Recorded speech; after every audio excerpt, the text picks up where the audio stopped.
तो प्यारे मित्रों, आज का हमारा जो टॉपिक रहने वाला है वह है वर्तनी। क्या है? वर्तनी। तो वर्तनी क्या होती है? कुछ बच्चों ने ये पहली बार नाम सुना होगा जो नए हैं, कुछ विद्यार्थी पुराने हैं, उनको पता है कि वर्तनी किसे कहते हैं। जिस प्रकार हम अंग्रेजी में कह देते हैं स्पेलिंग कि ये तेरी स्पेलिंग गलत है, कह देते हैं, तो उसी प्रकार हिंदी में क्या होता है? वर्तनी होता है। क्या होता है? वर्तनी होता है। अपने कह सकते हैं जैसे कोई शब्द ऐसे, जैसे मैंने लिख दिया युद्ध, अब आपको पता है कि ये गलत है, ये क्या है? गलत है। तो आप ऐसे कह सकते हैं कि सर ये वर्तनी है, जो ये वर्तनी क्या है? गलत है। ठीक है। तो इसी प्रकार अंग्रेजी में हम कहते हैं स्पेलिंग गलत है और हिंदी में क्या कहते हैं? वर्तनी गलत है। आई बात समझ में? अब देखिए, अब कई बार हिंदी में लिखते समय सबसे ज़्यादा कन्फ्यूजन होता है हमें है लिखने में। क्यों? क्योंकि है के साथ कई वर्ण ऐसे आ जाते हैं, जैसे हम लिखते हैं ब्रह्मा। आई बात समझ में? कई बार है के साथ ऐसे ये आ जाता है, कई बार है के साथ क्या आ जाता है? न आ जाता है, कई बार जैसे द के साथ क्या आ जाता है? ध आ जाता है, कई बार द के साथ ऐसे अपने द लिखते हैं, फिर अपने ये लगा देते हैं, विद्यालय लिखते हैं ना। तो ऐसे शब्द जब हम लिखते हैं तो इनमें क्या हो जाती है? गलतियां हो जाती है। हिंदी में छोटी छोटी गलतियां एक विकराल रूप धारण कर सकती है। इसलिए हम क्या कर रहे हैं? जीरो लेवल से हिंदी प्रारंभ कर रहे हैं। मैंने पीछे वर्णमाला जो टॉपिक करवाया उसमें हमने जीरो से प्रारंभ किया था। अब उसके बाद हम धीरे धीरे क्या करेंगे? शब्दों को शुद्ध लिखना प्रारंभ करेंगे, और जैसे जैसे शब्दों को शुद्ध लिखेंगे तो वाक्य अपने आप शुद्ध हो जाएंगे। तो ये चीज़ें अपने करने वाले हैं। जैसे आपने एक शब्द लिखा होगा, देखा होगा, जैसे ये लिखा है, ठीक है। तो अब क्या है कि ऐसा क्यों लिखा जाता है? इसके पीछे कारण क्या है? आपको पता है कि ये क्या लिखा है? कुछ बच्चों को नहीं पता, कुछ बच्चे बता देंगे सर ह्यूमस लिखा है। आई बात समझ में? तो इसमें है आधा है कि ये आधा है, किस पर मात्रा लगी है, क्या नहीं है, इसके बारे में आज हम चर्चा करेंगे। तो चलिए प्यारे मित्रों, करते हैं प्रारंभ। मैं इसको हटा देता हूं, अपने यहाँ से करते हैं प्रारंभ। लिखिए भी वर्तनी। क्या लिखेंगे? वर्तनी। वर्तनी का मतलब लगभग आपको मोटा मोटा समझ में आ गया कि स्पेलिंग कहते हैं शब्द का शुद्धिकरण नहीं होने पर हम कह सकते हैं कि वर्तनी शुद्ध नहीं है। तो देखिए, मैं यहाँ एक वाक्य लिख रहा हूँ, आप सबसे पहले बताना कि सर इसमें क्या अशुद्धि है। पूजा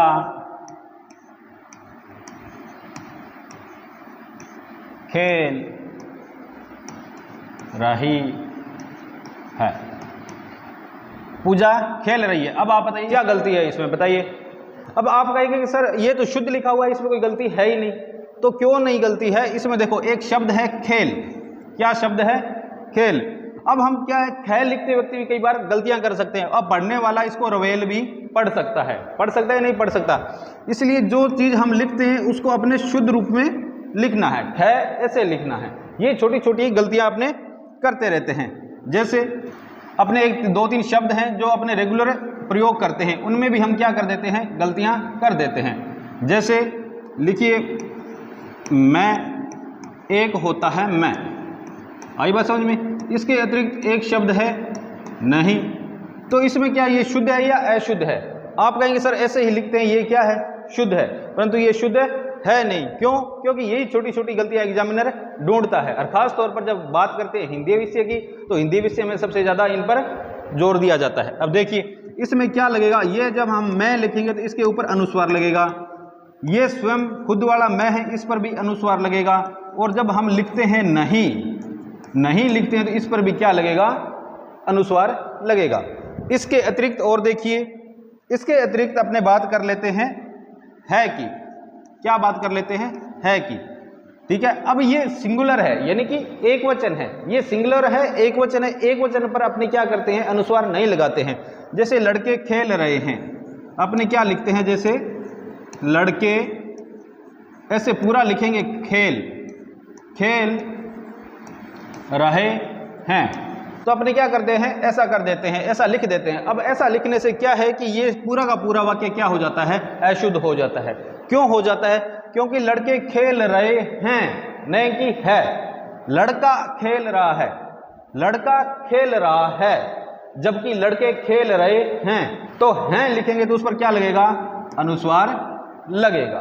तो ये छोटी छोटी बातें हैं, इनको आप शुरू में ध्यान रखें।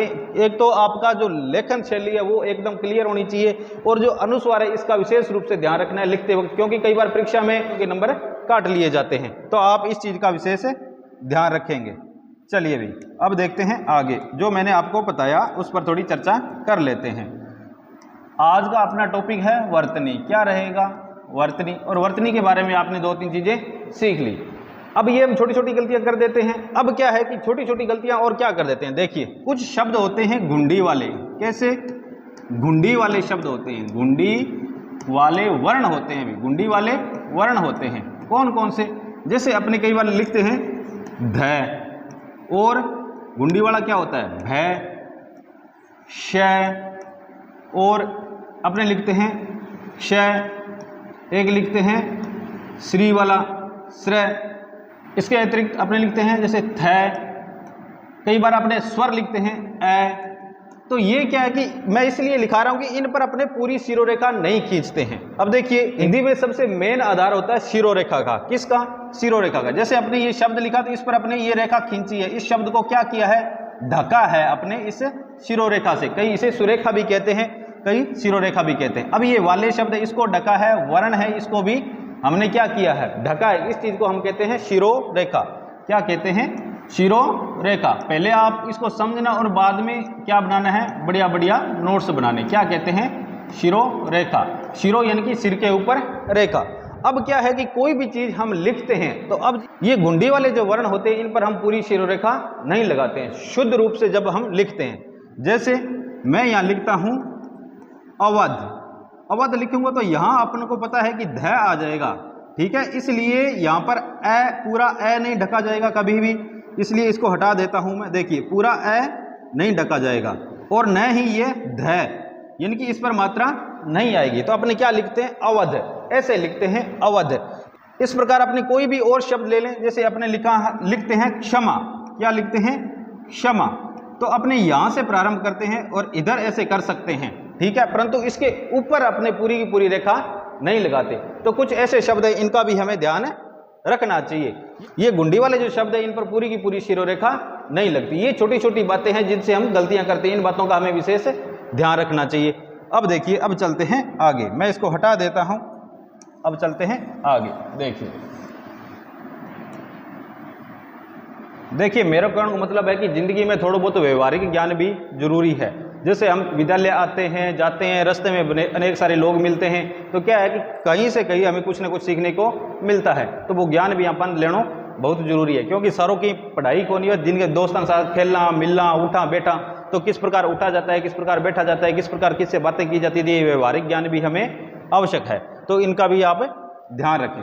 अब आप क्यों, मैं ये बातें क्यों बता रहा हूं, क्योंकि आप कहेंगे सर ये क्या सिखा रहे हैं आप हमें, ये हमें पता है।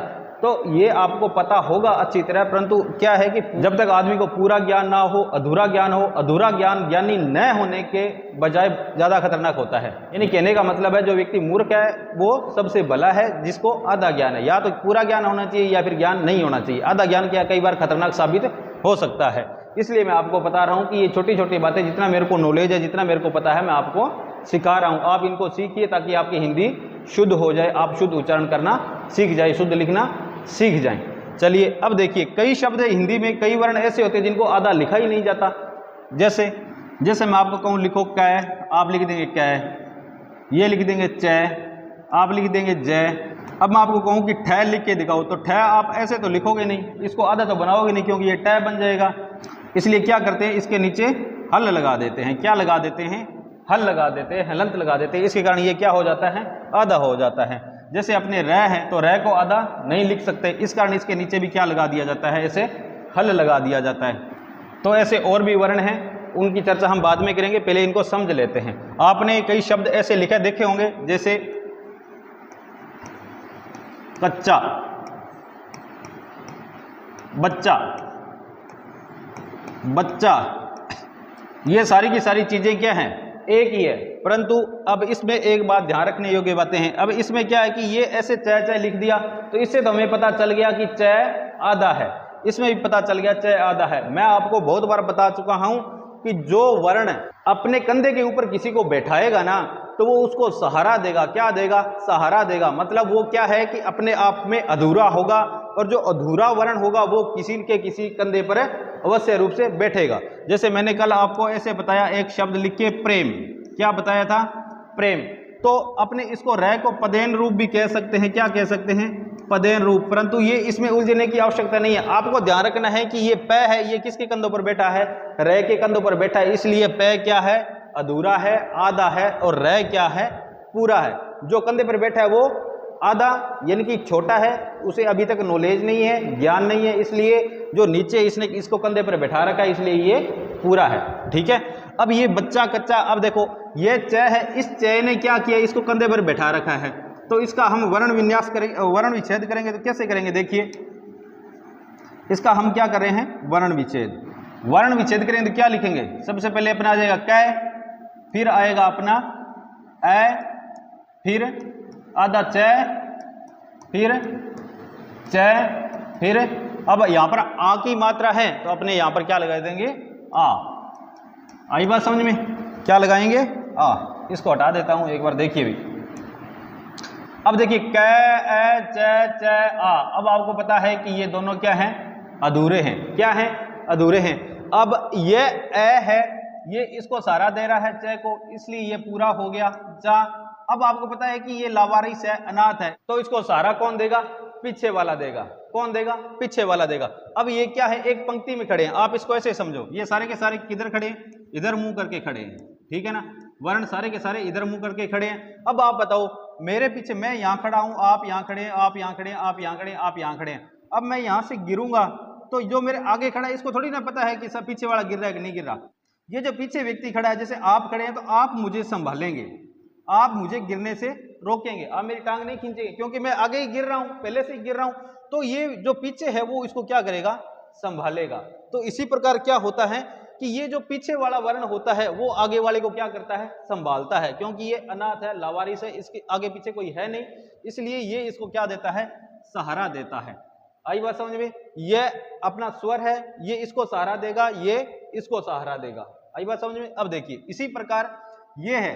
अब बात एक ही है दोनों, ये बात और ये बात दोनों एक ही है, परंतु ये देखो ये इसको सहारा दे रहा है, अब ये नीचे गिर रहा है, परंतु इस च ने इसको क्या दे दिया? सहारा दे दिया। तो ये पूरा का पूरा अपना शब्द बन गया। आई बात समझ में यहां तक? अब चलते हैं आगे। देखिए नया पेज लेते हैं और चलते हैं आगे। अब देखिए यहां तो आपने मोटी मोटी बातें समझ ली। अब समझिए, आप लिखिए वर्तनी। क्या लिखेंगे? वर्तनी। अब आप लिखिए द से संबंधित कुछ बातें। द वर्ण से संबंधित कुछ बातें। किससे संबंधित कुछ बातें जानेंगे अब हम? द से संबंधित। सर द के सगे के रोड़ो हुआ, के चक्कर है, कौन सो आवे, कौन सो जावे, के होने ला रहे, इन चीज की जानकारी किया प्राप्त करा? तो यहाँ प्राप्त करा। थोड़ा सा आओ, इन्हें देखो, चाय पानी पियो और बैठो।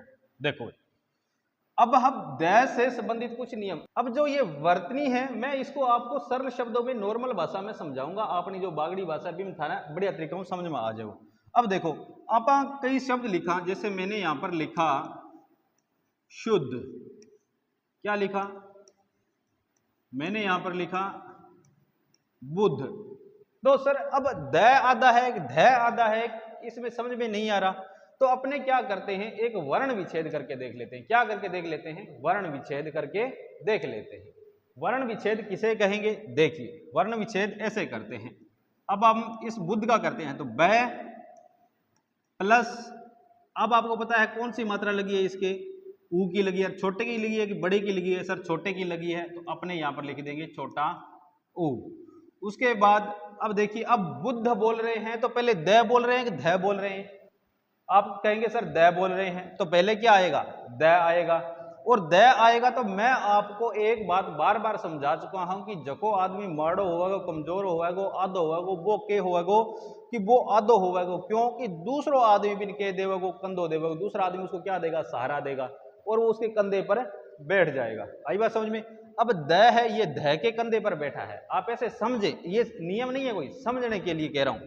तो यहाँ समझो कि वो द है, वो ध गए कंधा पर बैठे हुए, ठीक है, मोढ़ा पर बैठे हुए। तो अब क्यों? क्योंकि वो बेचारो अनाथ है, इन अगलर कोई है कौन, इन सारो देन खातर वो ध है, वो आयो है कि तू मेरे मोढ़ा पर बैठ जा, मेरे ऊपर चढ़ जाए, ठीक है।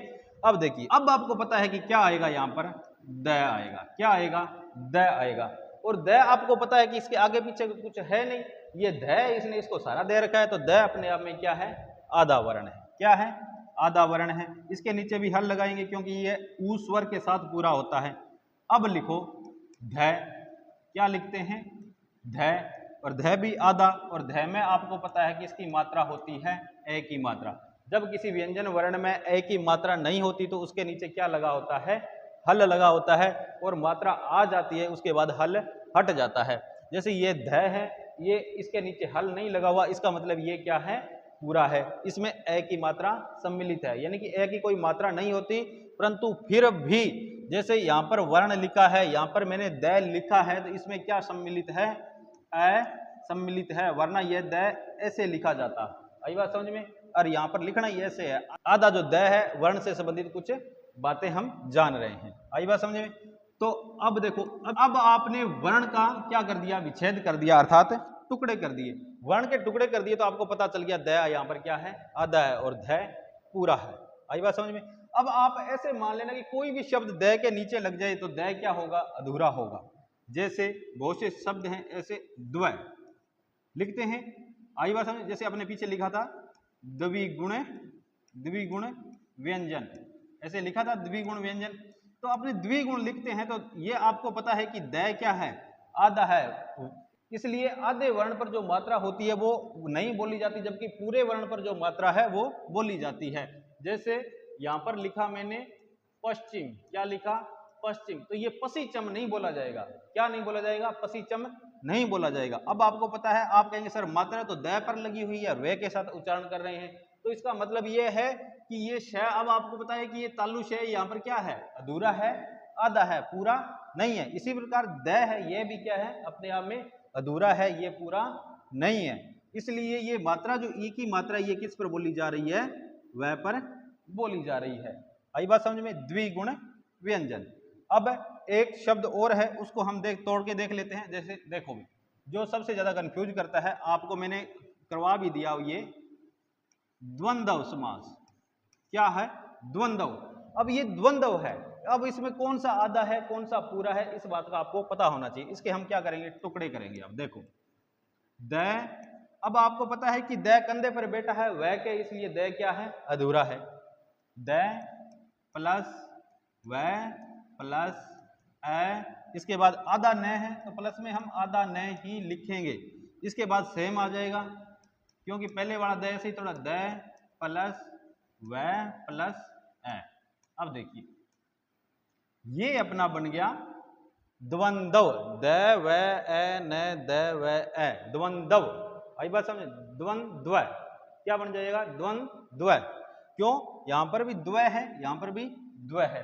अब देखिए, अब आपको पता चलेगा सर ये अधूरा है, इस ए ने इस व को पूरा किया, व ने इसको क्या दिया है? सहारा दिया है। न अपने आप में क्या है? अधूरा है। अब इस द ने क्या किया? इस व को पूरा किया, और व ने किसको सहारा दिया? इस द को सहारा दिया है। आई बात समझ में?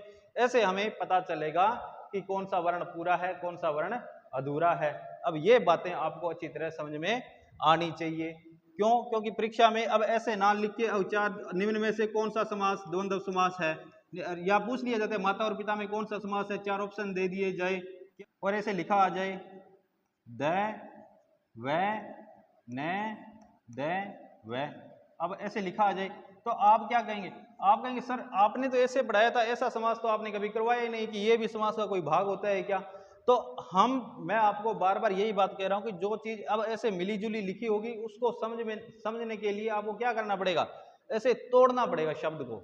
उस शब्द को आप तोड़ेंगे तो आप यही शब्द देखो, ये और ये, इसमें कोई ज्यादा अंतर नहीं है। यहाँ पर मैंने वह पूरा लिखा है और इसके वह के साथ क्या लगाया है?